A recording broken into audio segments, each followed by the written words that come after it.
Bien, bonjour, bienvenue dans cette vidéo dans laquelle je vous propose de faire un petit point concernant les usages et les emplois de l'imparfait et du passé composé. Alors ça, c'est une grande question dans la grammaire française.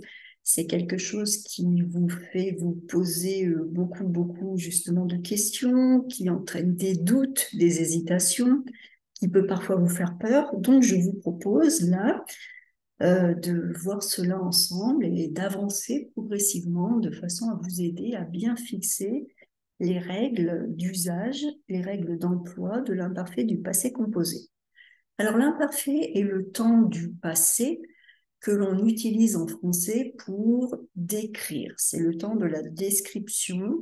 C'est également le temps que l'on utilise pour évoquer quelque chose qui a duré assez longtemps, qui se répétait, qui revenait régulièrement dans le passé. Par exemple, on va dire quand j'étais petit, donc j'étais petit, ça dure un moment, hein, j'habitais à Lyon. Voilà, quand j'étais petit, j'habitais à Lyon. J'insiste sur le fait que toute mon enfance, une grande partie de mon enfance, pendant plusieurs années, eh bien, l'endroit dans lequel j'habitais, c'était Lyon. On peut également dire quand j'étais étudiant, donc j'ai été étudiant pendant plusieurs années, quand j'étais étudiant, j'aimais aller au cinéma. C'est quelque chose, en utilisant l'imparfait, j'indique une régularité et de la répétition dans mes actions. Donc l'imparfait, c'est le temps des actions qui se répètent, qui durent longtemps, des actions voilà, qui reviennent. Et c'est également le temps de la description. Description d'un paysage, description d'un lieu. Quand on décrit, on utilise l'imparfait. Parce qu'il y a cette idée de quelque chose qui reste, qui est stable. Donc l'image là que je vous propose, si on veut la décrire au passé, à un temps du passé, on va utiliser l'imparfait. Donc je vais dire, il y avait une forêt, dans cette forêt, il y avait des arbres. Je voyais les troncs d'arbres, je voyais beaucoup de troncs d'arbres. Il y avait une jolie luminosité causée par le soleil. Le soleil brillait à travers les branches, le soleil brillait à travers les troncs. Je peux dire que dans cette forêt, il y avait également un petit sentier, un petit chemin pour se promener et que il y avait de la mousse, on voit de la mousse, il y avait de la mousse, et que sur ce sentier, il y avait un petit peu des petites brindilles, des petites branches, et que cette forêt était très calme, c'était probablement à l'automne, parce que la luminosité était assez tamisée, comme s'il y avait de la brume, un petit peu de brume, un léger brouillard. Donc c'est un lieu très reposant, très calme. J'étais seule, il n'y avait personne. Je me promenais dans cette forêt dans laquelle il y avait quelques oiseaux, il n'y avait pas d'autres animaux et il y avait ce soleil. Voilà, donc là je pose mon cadre, je pose ma description, j'utilise l'imparfait. Et puis, si je veux utiliser des passés composés, eh bien, il va falloir que j'introduise des événements. Donc, mon cadre est stable, mon cadre reste, et le passé composé, c'est l'événement qui surgit, qui survient, qui vient un petit peu, quelque chose qui se produit. Donc, je vais dire, j'étais dans la forêt, je me promenais, il faisait bon, j'étais très détendue, j'appréciais ce moment, mon cadre imparfait. Quand, soudain, et là, il y a une rupture. Il y a vraiment une rupture quand, soudain, j'ai entendu un bruit. C'est mon événement. Il y a quelque chose qui se passe. Soudain, j'ai entendu. Donc, je vais faire une différence fondamentale entre je me promenais dans la forêt et j'entendais les oiseaux chanter. Si j'utilise un imparfait, je dis que les oiseaux chantaient tout le temps. Ils font partie du cadre.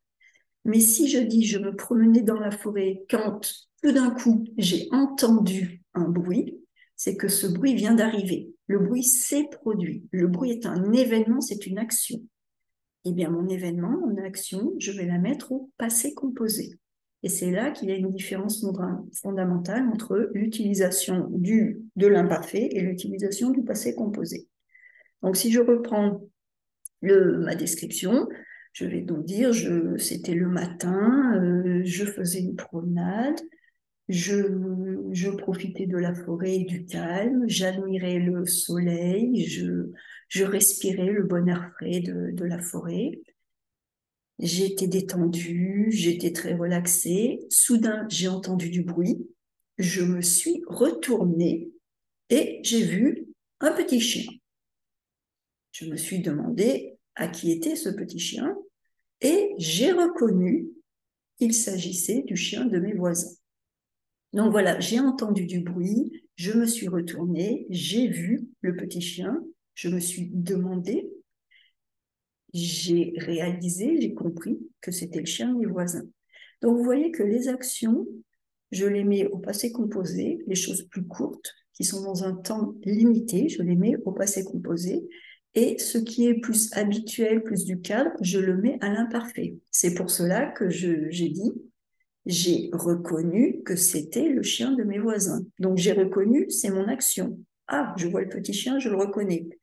C'était le chien de mes voisins, je le mets à l'imparfait parce que c'est toujours le chien de mes voisins, pas seulement pendant une minute, pas seulement au milieu de la forêt. C'est le chien de mes voisins depuis 6 mois, depuis 1 an, depuis 5 ans.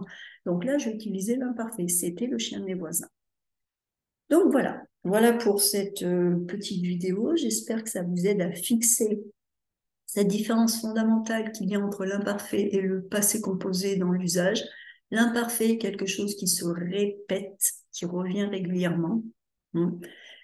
Quand j'étais enfant, je mangeais toujours de la confiture de fraises sur mes tartines. Et maintenant, non. Maintenant, je ne mange plus de confiture. Mais quand j'étais enfant, je mangeais la confiture. L'imparfait, on l'utilise également pour la description, comme dans cette photo. Il y avait du soleil, il y avait des arbres, c'était un cadre reposant, c'était très, très relaxant, j'étais tranquille, je me promenais, c'est mon cadre. Et le passé composé, on va l'utiliser par rapport à ce cadre pour situer une action. Donc, je vais dire, j'étais dans la forêt, je me promenais. Quand j'ai aperçu un petit chien, je restais avec mon petit chien. J'ai aperçu, c'est mon action. Même chose pour l'autre exemple que j'ai donné. Quand j'étais enfant, je mangeais toujours de la confiture de fraises. C'est quelque chose de répétitif, c'est comme un cadre, c'est stable. Et si je veux introduire un passé composé, eh bien, je vais introduire une action, quelque chose qui est limité dans le temps. Donc, je vais dire, quand j'étais petit, je mangeais toujours de la confiture de fraises. Et un jour, j'ai goûté, passé composé, de la confiture de myrtille. J'ai adoré. Et à partir de ce moment-là, j'ai commencé à manger de la confiture de myrtille. Voilà, hein, donc j'ai mon action. Donc voilà, j'en ai fini avec cette vidéo de présentation générale et je vous invite à regarder la deuxième vidéo dans laquelle je vais creuser un petit peu plus les différences d'emploi entre le passé composé et l'imparfait et je vais vous amener plus dans des subtilités et des nuances.